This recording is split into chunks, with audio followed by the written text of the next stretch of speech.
O InfraBR, Fundo de Infraestrutura do Pátria Investimentos, venceu na sexta-feira passada o leilão de concessão das rodovias do lote Paranapanema, que incluem trechos da rodovia Raposo Tavares, que é a SP 270, entre as cidades de Ourinhos e Itapetininga, e também rodovias complementares. Ao todo, serão concedidos 285 quilômetros de estradas no interior de São Paulo. E a previsão de investimentos é de 5 bilhões e 800 milhões de reais durante 30 anos de concessão. Para falar sobre este assunto, chamo aqui a nossa tela Tiago Bronze, sócio do Pátria Investimentos. Seja bem-vindo à nossa programação, meu caro. É um prazer tê-lo por aqui. Muito obrigado, Gabriel. Boa tarde. É um prazer estar aqui falando desse projeto e falando de infraestrutura em geral. Primeiro, parabéns por terem vencido essa disputa na sexta-feira passada, disputa bastante acirrada por esse lote Paranapanema. Como a gente já viu, muitas disputas para concessão de rodovias nestes últimos anos. O setor está bem aquecido, muitas empresas estão interessadas nesse tipo de ativos.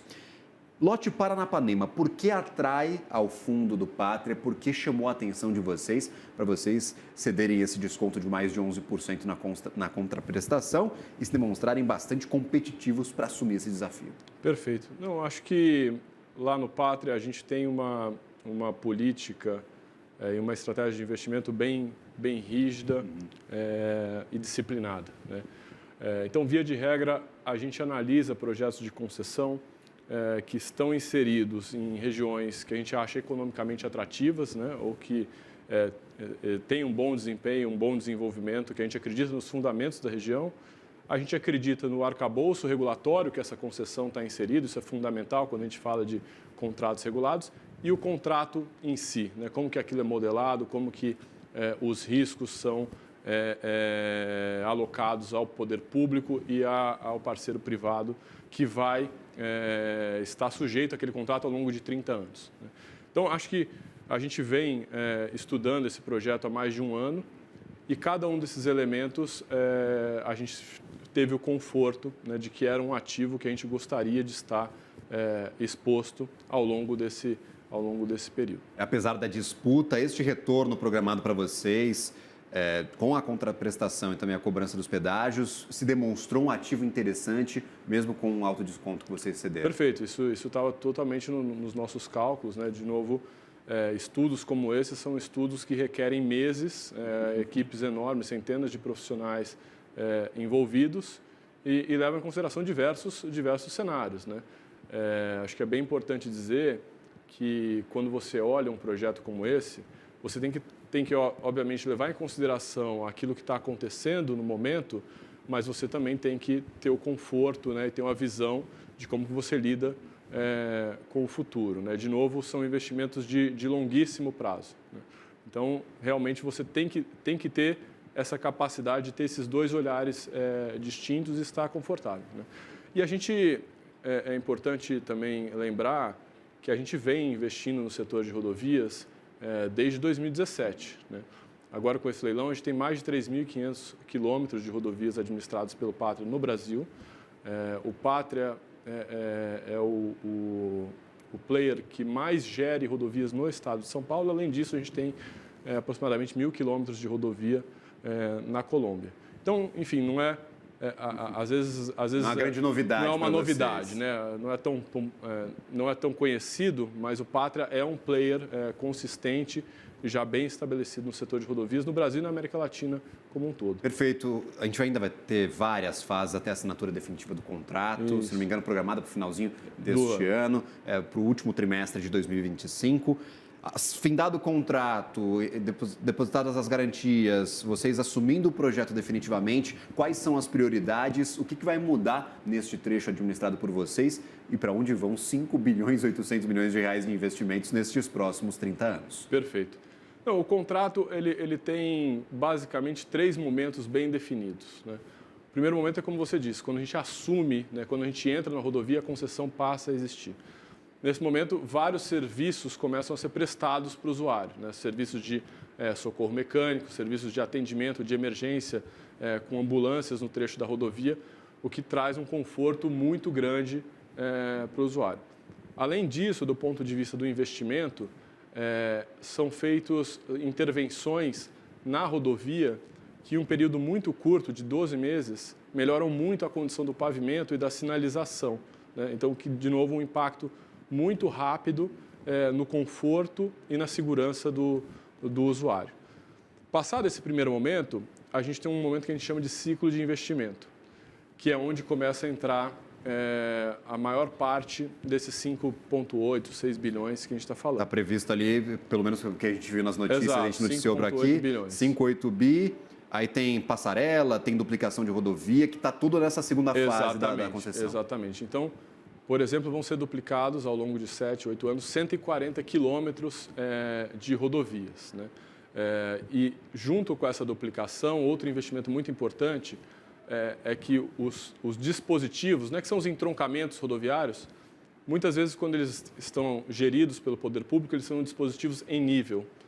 E parte dos nossos investimentos é transformar os dispositivos em desnível, ou seja, há um cruzamento da rodovia em que os veículos não cruzam no mesmo plano. Isso também é um outro ponto muito importante para a segurança do usuário.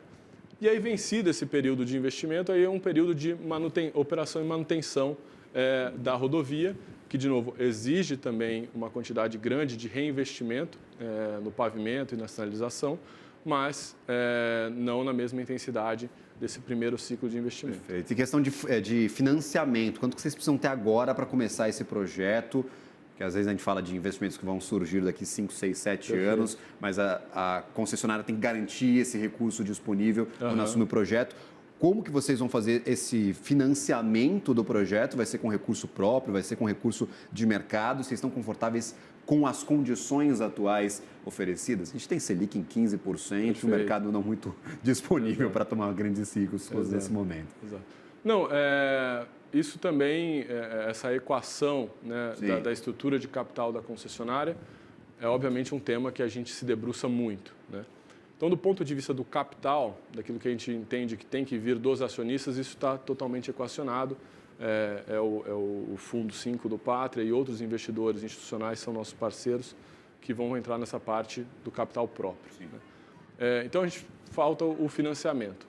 A gente vai para o leilão já com um financiamento ponte contratado junto aos nossos advisors. E esse financiamento, o capital que a gente coloca no início e esse financiamento ponte te dá o prazo para você estruturar o financiamento de longo prazo, que vai ser um financiamento de 10, 20, 25 anos, dependendo da estrutura. Então, para o financiamento de longo prazo também, embora a gente não tenha ele contratado, a gente tem muito conforto que a gente vai conseguir alternativas, a gente tem planos para isso, de obter esse financiamento. Isso é absolutamente normal nos projetos de infraestrutura do Brasil, e a gente pode contar com diversas opções, entre elas o BNDES, né, ou o mercado de capitais, né? As debêntures 12431, as debêntures incentivadas, são mecanismos consagrados já de financiamento desse tipo de ativo. E, de novo, no nosso portfólio... A gente tem até o recurso de debêntures de infraestrutura, que é relativamente novo no mercado, mas deu bastante vazão para esse crédito privado. Esse é um ponto importante, né? As debêntures 12431, né, que são as debêntures incentivadas, sim. Elas têm sido muito úteis nessa alocação do capital de financiamento para a infraestrutura. As debêntures de infraestrutura, que são mais recentes, embora elas tentem endereçar de outra forma, por enquanto, elas ainda não deslancharam, vamos dizer assim. Entendi, mas vocês identificam algum motivo, já que estão aí na linha de frente da atuação no setor de infraestrutura? Sim. Porque a 12431, com os incentivos que ela tem para o investidor, né, amplo, né, em geral, ela acaba atraindo uma captação maior, né? A debênture de infraestrutura, ela visava atrair um outro tipo de investidor, mas esse investidor ainda, devido a políticas dele, né, esse tipo de investidor, ele acaba olhando outros instrumentos, né? Há um momento de mercado que talvez não favoreça esse tipo de captação, esse tipo de ativo. Exato. E aí, por exemplo, olhando para leilões, a gente tem uma série deles ainda programados, leilões de rodovia e outros também, né, nesse quadro. Tem algo que se encaixa com o que vocês hoje têm no portfólio e atrai ainda o Pátria? ou Rota Paranapanema tirou vocês da jogada, falando, por enquanto estamos satisfeitos, vamos operar os ativos que já temos, mas claro, é da natureza do fundo de investimentos sempre procurar por novas oportunidades. Sim. Não, com certeza a gente continua com bastante apetite. Enfim, o Pátria ele é ativo em todos os setores de infraestrutura, em logística e transporte, no qual a rodovia se encaixa, telecom, energia, todos os outros subsetores. Então, a gente olha ativamente e tem equipes dedicadas para olhar cada um desses subsetores. Então, mesmo que o Pátria não esteja em um determinado leilão, você pode ter certeza, a gente analisou aquele ativo e foi uma decisão não participar. Não porque o ativo seja bom ou ruim, não é uma análise simplista dessa forma. Na verdade, é uma discussão muito maior sobre o perfil de risco, os riscos que aquele ativo possui, eles se encaixam no nosso perfil de investimento ou não. Tá? Mas, aproveitando esse gancho, à vontade, por favor. Também existe uma cautela, porque fazer um estudo de um projeto como esse é uma questão de não só meses de trabalho, mas também recursos. Então, você tem que realmente decidir, olha, esse ativo aqui é um ativo que, pelas razões A, B e C, se encaixam no meu perfil de investimento, portanto, eu vou dedicar recurso, tempo e time para olhar aquele ativo e participar do leilão, ao final, que é uma sensação sempre muito tensa, né, para quem está ali. Imagina. Mas também muito gratificante quando a gente consegue entregar aquilo que a gente trabalhou tantas com vezes. certeza. Acompanhei de perto alguns leilões, o pessoal comemorando bastante quando sai a concessão, quando sai a vitória. Imagina os meses de trabalho que foram dados ali para conseguir chegar naquele resultado. Você fala que tem um pré-filtro, talvez as características iniciais, Exato. aí vocês se debruçam com um trabalho mais intenso de descobrir se aquilo vale a pena ou não e até onde vocês conseguem ir. O que está em trabalho atualmente? Você consegue abrir alguma coisa aí? O que vocês estão monitorando com mais intensidade para os próximos leilões? Ou menos, pelo menos os setores que estão atraindo mais o Pátria nesse momento? Não, de novo, o Pátria, na área de infraestrutura, ele tem o maior time para análise de ativos de infraestrutura da América Latina. Então, pode ter certeza, todo ativo relevante de infraestrutura vai estar passando por alguma etapa desse filtro, né? E não é um filtro, vamos dizer assim, a gente costuma dizer de filtro de escritório, não, um filtro de realidade. Porque como a gente tem já uma presença muito grande em cada um desses subsetores, mesmo uma análise inicial nossa já é uma análise que conta muito com essa experiência desses outros ativos que a gente administra, né? Então, hoje, por exemplo, a gente está no nosso fundo 5 de infraestrutura, que é um fundo de 1,5 bilhões de dólares para serem investidos no Brasil e na América Latina. Então, se esse é o fundo 5, toda a experiência dos fundos para chegar aqui está acumulada nessa estratégia e nessa análise de investimento. E a expertise é de vocês? Vocês têm, por exemplo, parceiros para a parte mais técnica ou que tem de análise é de dentro do Pátria para saber a viabilidade ou não dos ativos? E, claro, para a administração, para a construção, que são a parte mais física ali desses investimentos. Como é que vocês fazem? É Pátria ou vocês contam com parceiros, com outras empresas que fazem esse meio do caminho? Exato. A gente tem, no âmbito do Pátria, uma visão de investimento e uma visão de engenharia, uma visão técnica, né? Isso não quer dizer que todo o trabalho seja feito dentro de casa. Na verdade, existe uma expertise muito grande nesses dois aspectos, mas, além disso, a gente alavanca essa expertise com assessores que aí sim têm o conhecimento específico, né? Então, a gente alavanca do nosso lado de investimento na análise, no critério do perfil de risco dos ativos, como esses ativos devem ser financiados, etc.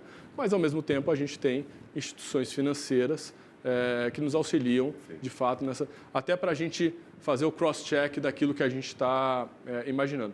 E do ponto de vista técnico também, né? A gente contrata os melhores projetistas de cada setor, mas esse time técnico, ele critica o que esses projetistas estão trazendo. A gente não olha e aceita aquilo a valor de face. Aquilo é um processo contínuo de discussão, vamos dizer assim, no mesmo nível, em pé de igualdade com esses assessores. E aí, além disso, né, não basta você ter só a planilha, você tem que ver quem que vai executar.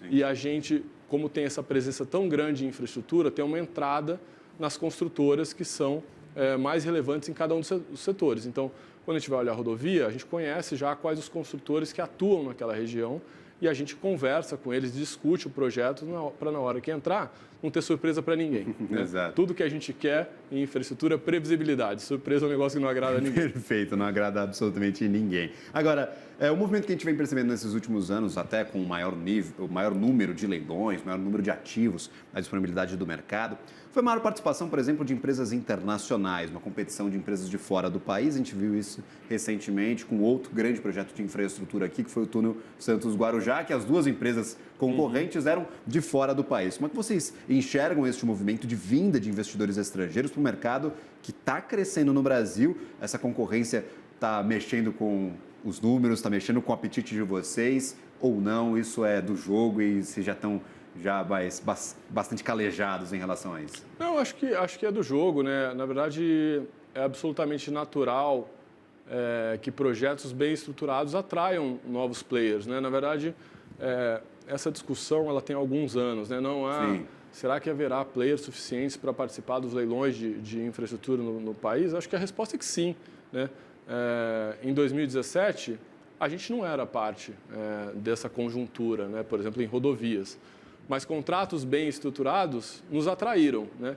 E junto conosco, né, por exemplo, depois o Fundo Soberano de Singapura investe conosco em outras rodovias que também não investia e assim por diante. Então, a gente costuma dizer isso, bons ativos com bons contratos vão atrair o capital, seja ele local ou exterior, né? No caso do projeto do túnel de Santos, acho que aí sim, né, um projeto com uma capacidade, com uma exigência técnica muito alta e é absolutamente natural grandes construtoras internacionais renomadas, enfim, bem reconhecidas participarem desse tipo de leilão. Perfeito. Como você fala de contratos bem feitos, estrutura contratual bem definida para evitar o máximo de surpresas e até ter esse equilíbrio de responsabilidades. Quem que é responsável por cada parte da operação daquela rodovia ou outro ativo de infraestrutura. Das discussões que a gente tem hoje sobre a atualização na lei das concessões, das PPPs, o que vocês acham mais crucial que passe para frente, que evolua para que a gente tenha um ambiente ainda melhor? Vocês estão atuando aí desde 2017 nesse cenário. Uhum. Eu acho que, de novo, quando a gente olha os contratos de concessão de 20 anos atrás, eles praticamente não tinham a figura da matriz de risco, né? Sim.